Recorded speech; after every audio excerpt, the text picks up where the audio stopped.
on 24/7. If you ain't got them on the television, you can get on the internet. And so these kids have a lot of people chattering at them, talking to them, giving them ideas. And a lot of places look for lonely people. And you know, some people may not agree with this, but I will say these games in itself talks to the person to let them know that this is acceptable in society today, to pick up a gun and just shoot somebody. You can get points, you can win, you can be noticed. And it's sad that we allow these kind of, you know, things out there that our children can play with, because they are now thinking that this is okay. Everybody wants a 15 minutes of fame, and unfortunately that 15 minutes of fame could kill 100 lives. Yeah, that's true. You know, between the games and the television and the what do you call those things? Videos. Mm-hmm. Yeah. But you know what? Let's go back to the new old school, the internet. I just thought about saying when the anchorman said he's not smart enough to write this letter, he probably was groomed and had someone to help him. Yeah, that part might be true, the grooming part. But the internet shows you everything. Internet, he could have pulled up how to write a white supremacy letter to get noticed, and it would detail everything for you. And he could have just plagiarized the letter and did what he needed to do. But the thing is, he did want his 15 minutes of fame. He had no remorse from the shootings, and that's the sad part. You're 21 years old, and the only way you could go is down from now. You done killed 9 people in a sacred place. You made your mark in history. That's about it. But it's a negative mark in history. Yeah, you know, it's a negative mark, and the thing about it is this: we're not. There's nobody governing this stuff. I mean, you know, the internet is just so global, it's so worldwide. It's hard, but of course, you know, if the government wanted to, if they can figure out what you're doing all the time, they could govern this stuff. But well, they just got to start governing the phones, right? But they don't want to do that, because you're right. The internet, heck, you can learn how to do everything you need to do. Somebody's out there, because there is no one saying that this is right or this is wrong. There is no regulation or nobody from the FDA sitting down there saying this drug is no good. You shouldn't take it. These are the, you know, precautions or the side effects. Someone put something out on the internet and it's just out there. If you can find it, you can view. I mean, if you can, you know, I'm going off course here, but if a pedophile can put on information on how you can find a child and what you can do and things you could do, and that is something that's not censored, then we are doomed to believe that we're going to be able to stop these children from killing each other or killing other people or causing these issues, because there's nobody out there governing saying this should not be on there. It needs to be removed. But you know. Oh, go ahead. I'm sorry. You know what else is doing that too, and I watch it all the time. The ID channel.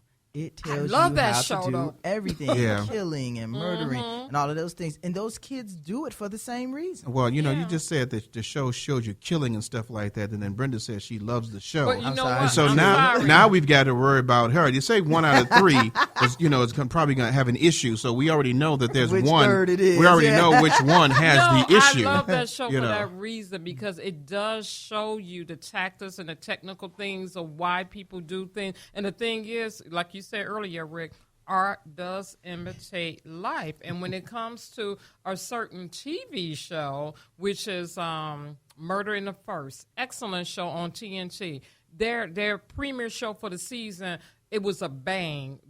Two guys in high school, losers, and I'm saying it was losers, but they was brilliant enough to devise a plan, and it's sad to say, brilliant enough to devise a plan and shoot up, I think it was 13 or 16 of their fellow classmates on the school bus. And the thing is, that happens for real. Either somebody seen it in reality and said, oh, I could copycat that, or someone seen it on TV and said, you know what? I'm in a garage. I can make my bomb. I got my rifle. Daddy and mama ain't paying me no attention. Yeah. And in his case, his mother and father was going through a divorce, but they lived in this house. She had the upstairs apartment. They gave him the middle apartment, and the father had the bottom apartment. No one paid him any attention, and his father is a top-notch doctor. And the reason I'm making so much prevalence to this, because it is kind of based on a true story. When you Google it, that happened. It's like, come on, art is imitating life, and life is imitating art, but all roads lead right back to the guns. Why is it so easy for everyone to get a gun? You know, and here's the thing about it. Guns were made for protection. It was something that they had back in the days of, when they had the wars and stuff like that. You're protecting yourself against, foreign people trying to take over the United States. And it was mainly made for the protection to be, covering the United States, and so the gun itself is not a bad weapon. It's whose hands it's in. Now, I've never shot a gun, don't want to shoot a gun. I didn't play with guns when I was young, anything like that. But the fact of the matter of it is that when you have something like that can do serious harm, then we need to regulate it and make sure that it's not there. And I'm an advocate to say anyone who has an illegal gun should be considered a felon and should be put in prison for over 20 years, because we've got to do something so staunch, so harsh to stop people from using guns. It's just on TV. A parade was going by. I think it was the Puerto Rican parade here in Chicago. And the guy pulls out a gun and starts shooting at people because they had a disagreement with each other. We've got to find a way that these guns can be stopped where it just gets in anybody's hand. But because people are more concerned about money than lives. Well, tell that to the people in Texas. They'll be ready to shoot you down. But you know what? Everybody has a gun. And that's the NRA. Everybody have a gun in Chicago. The NRA is probably going against me right now. But you don't really hear about a lot of problems in Texas, though. Unless I'm wrong, somebody tell me. But you don't, because people have guns. But let me say this. What you got, Tracy? Hey. Let me add this real quick, because it was saying also on here. It says, one-term officials have used literally to describe the incident as a hate crime, though Fox News predicted that it was not characterized as racial attack, but it was suggested it was an attack against Christians rather than black people. So he's saying it was against Christians rather than black people. Now, I disagree with that, I have my reason for it. But Tracy, like you said, wanted to say something. I was going to ask you, what reason did you have to believe? My reason is this. If it was just against Christians, then that white boy could have stopped at any white church that he went past to get to this black church, if it was just about Christians. Right. So, I mean, we can't say that it was just about, the problem that we have sometimes is the old adage, call a spade a spade. We don't want to sit there and say the truth anymore. This was a racially hate crime that was sensationalized to cause a division between the races, and it did not work. The great thing about it did not work, but you cannot say that it was against Christians. Because if you look from his route from where he was to there, he probably went past hundreds of churches. So how can you say that, it was just a Christian thing when you could have killed the Christian? You could have went to any church. Who was this anchor person or reporter? Because Dylan told you why he did it. He didn't stutter. He said why he did it, his two reasons. And unfortunately, Dylan, you got it all wrong. Because for you to say that your child African Americans, well, you don't even call us that, black people or whatever, raping your women, you should learn your history, because I hate to say it, Caucasians rape beautiful black women all the time back in slavery. Well, not just beautiful black women, period. All black women are beautiful. Yeah. Well, you said beautiful black women. It was just black women. Which are all beautiful, is my point. Well, no, of course, but you're stereotyping it, and it's all not women. They all raped black women. They raped black women. Period. And they just seem to forget that. That's why I don't understand that reporter saying that white people feel as though, well, black people rape our women all the time. No, we don't. And I'm sorry, that's a whole nother story right there. Right, because you got to say one thing for this. You're always going to have a group of people who are going to come up with their own reasons for doing things that happen to be white. And so let's make sure we don't sit there and say that we're talking about all white people, because in the news it shows that there was a lot of white people who came together and solidarity to defend and get angry about this killing because they did not like it. They came to the church, they supported it. 400 or 500 whites in the area, and some traveled some 200-300 miles to support this, was against this, and thought it was senseless and cruel, and they didn't want to do anything with it. You have Ku Klux Klans, you have white supremacists who are walking away from this like, hey, we don't want to be a part of this either. We ain't. They may not necessarily be against it, but they just don't want the spotlight. How he did this wasn't what they would have done. But you have a lot of people that's going against it. So, I use an old song because I'm an old man. The Donnie and Marie, the Osmonds used to sing the song, "One bad apple don't spoil the whole bunch." And so again, we cannot sit there and say that white people in general have done wrong against African Americans, because we do sensationalize, or we do take a standard and generalize it to say white people have done blacks wrong. There have been whites who have done black people wrong. But we have to also say, if we're going to be fair, because one of the things about our show, and people probably say, why is a Christian show talking about that? Our thing is relationships, and this is the relationship, and our thing is to know our glory. You got to know our backstory.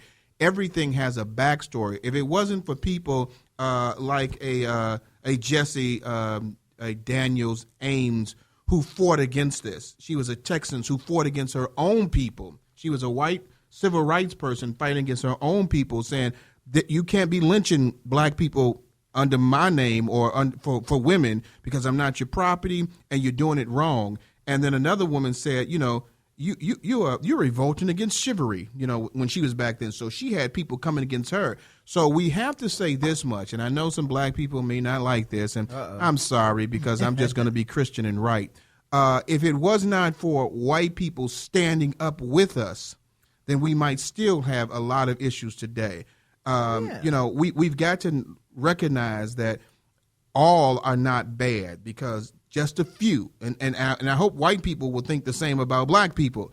All are not bad, You cannot say that all are bad. And so the good thing that I like about this, and we're going to come back and talk about, we're going to talk about the white people who came up and decided to, support it and stand up for it in that hot church that was there. They call it, I forgot what the name was, Mama something. I'll get the information in a second. It was the church that they had there, and they came into this church and they stood up there, and we're looking through our papers, y'all. Yeah, we are trying to find the name on it. Mother Emanuel. Mother Emanuel, that's right. I should have known that. First Emanuel Church that I went to. Yeah. Mother Emanuel. All these people came there gathering to this church. We'd like to have you give us a call at area code 312-754-4333. You can also Facebook us, Twitter us. Tracy's taking care of all that. We need to talk about this much as we can about this situation, because the unity that we need to come together with African Americans, blacks and whites, that song Ebony and Ivory, we need to come together and talk about this.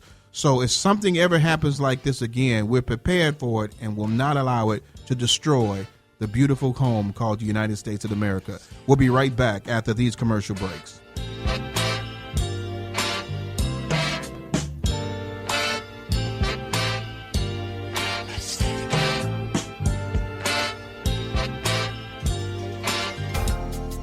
Good evening. This is Reverend Rick McCain, and this is something you should know. I know you are upset about the current situations that are happening in our proud country called the United States of America. And we would be remiss if we did not discuss some of the concerns regarding the police and African Americans during the current months. We also can't walk away from the senseless murders in Emmanuel African Methodist Episcopalian Church in Charleston, South Carolina. Nor can we as Christians stay quiet when humanity is going off course. If you are feeling upset about these things too, then there's something you should know. Our states may be united,